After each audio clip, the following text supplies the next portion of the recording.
Welcome to Not Milk Never Milk. Subscribe if you're lactose intolerant. You start by confirming Sketchup is the right version and up to date. This avoids incompatibility. Once done, download Skelion as an RBZ or locate it in Extension Warehouse. Keep your license or account credentials handy. Open Sketchup, then go to Window and choose Extension Manager. Click Install Extension and pick the RBZ file you downloaded.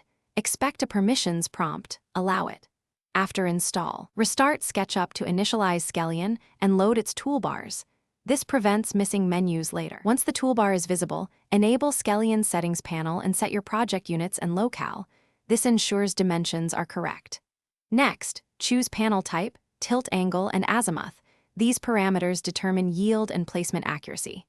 Import or model the roof or terrain, align the model to true north, and switch on grid snap for consistent spacing. Use the Array tool to draw the field, adjust row spacing and offsets interactively. Make iterative tweaks and preview power estimates to confirm your layout. Finish by grouping panels and saving them as components. This keeps file size manageable and lets you export a BOM and layout images for client delivery. Activate your Skelion license in its settings if prompted, then run updates to get the latest fixes. Before exporting, check shading, tilt, and roof intersections once more.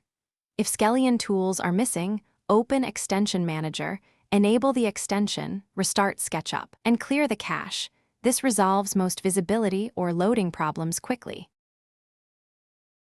Thanks for watching. If this was helpful, leave a like and consider subscribing. See you next time.